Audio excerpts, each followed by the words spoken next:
Quando si impara un mestiere, si acquisisce attraverso le mani questo mestiere ed è un patrimonio immateriale che nessuno potrà toglierti. Cioè, io non ho paura che mi rubino il mestiere, perché io il mestiere ce l'ho.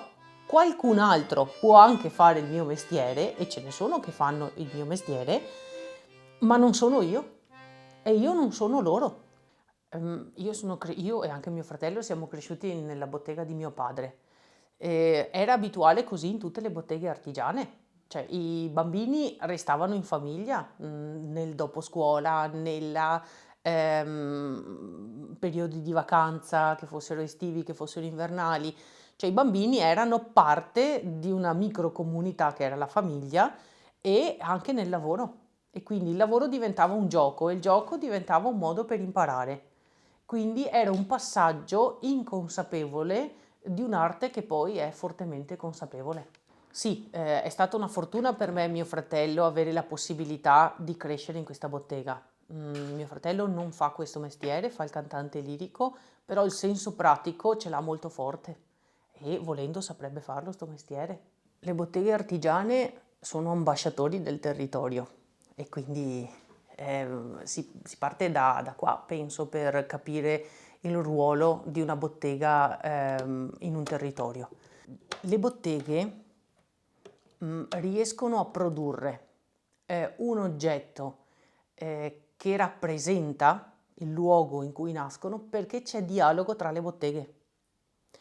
Io dialogo con la ferramenta, dialogo con gli altri artigiani con cui si collabora, dialogo con un mondo che non è prettamente manuale, perché anche chi si occupa della comunicazione della mia bottega è un artigiano. Quindi c'è un mondo che dialoga e in questo dialogo il prodotto che ne esce è il dialogo di una comunità. Allora, la passione è quella che fa scaturire la bottega, poi bisogna andare all'ottava superiore, bisogna restare appassionati del proprio mestiere, ma non ci si può fermare alla passione. La passione deve diventare qualcos'altro, deve diventare professionalità, deve diventare anche un credere profondo, perché io dico sempre, botteghe come la mia sono una filosofia, non un mestiere. Le botteghe così concepite sono destinate a morire, non c'è possibilità di continuità così come sono. Lo dicono i dati, non lo dico io, insomma, basta guardare i dati, basta guardare le leggi che stanno uscendo su questo.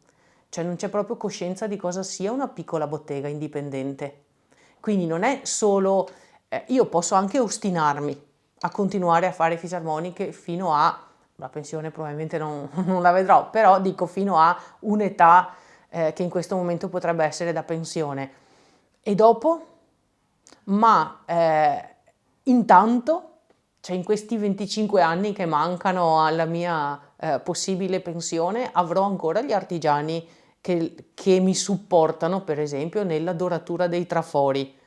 Anche solo le viti, io lo dico sempre, le viti, noi utilizziamo le viti con la testa a taglio, quelle che bisogna evitare col cacciavite e non con il trapanino automatico.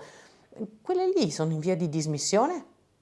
Cioè i mestieri fatti bene, quella cosa fatta bene, che vedi che è un'opera d'arte, ha bisogno di tutta una serie di particolari e questi particolari stanno già venendo a mancare. I ragazzi hanno assolutamente interesse a recuperare tutto questo. È l'adulto che non gli sta dando questa possibilità. Cioè l'intelligenza delle mani, l'adulto da ormai almeno 20 anni non l'ha ritenuta un'intelligenza da far sviluppare ai ragazzi. Il bambino è curioso, quindi è curioso a prescindere da quale sia l'oggetto di curiosità.